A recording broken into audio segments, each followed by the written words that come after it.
We talk about the lack of history being taught in schools.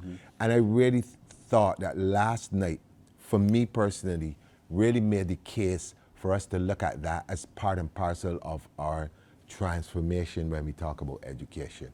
One of the things that I saw on people's faces, and just as a keen observer, a certain amount of pride when they began to understand the role that St. George has played in Barbados' development. They found out, just like myself for the very first time, that the first experiments in sugar cultivation anywhere in the Caribbean, in Caribbean islands belonging to the British, was done right there in St. George in Barbados. Whoa.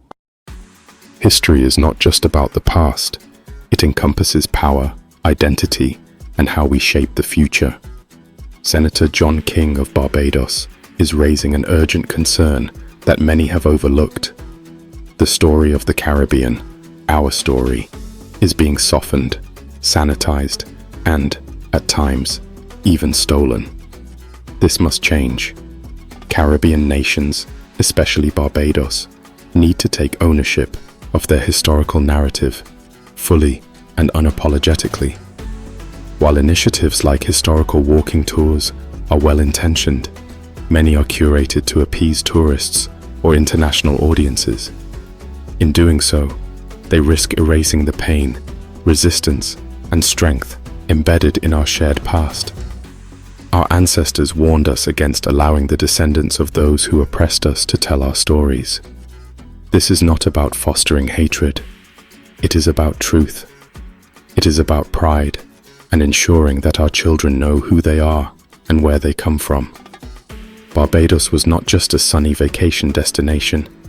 It was the first port of suffering for hundreds of thousands of Africans brought to the Caribbean in chains. Our history is one of pain, survival, and resilience, and it is our story. This is where the brutal plantation system was perfected, a model that spread throughout the region. This legacy cannot and should not be glossed over. This is not about nurturing bitterness.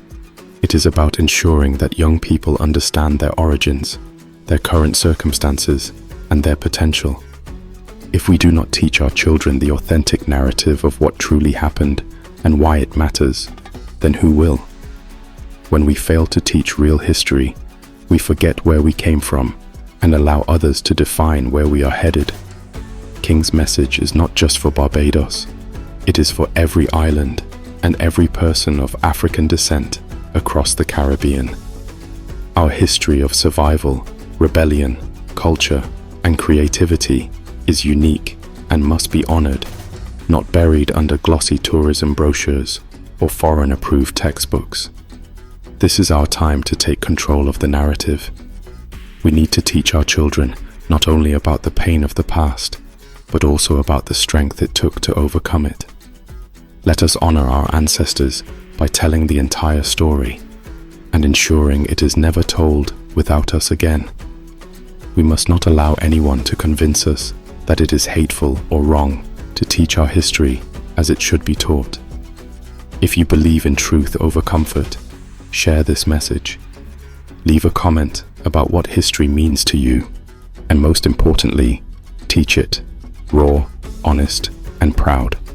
Don't forget to like, subscribe, and hit the notification bell for more content on Black history, Caribbean pride, and sincere storytelling.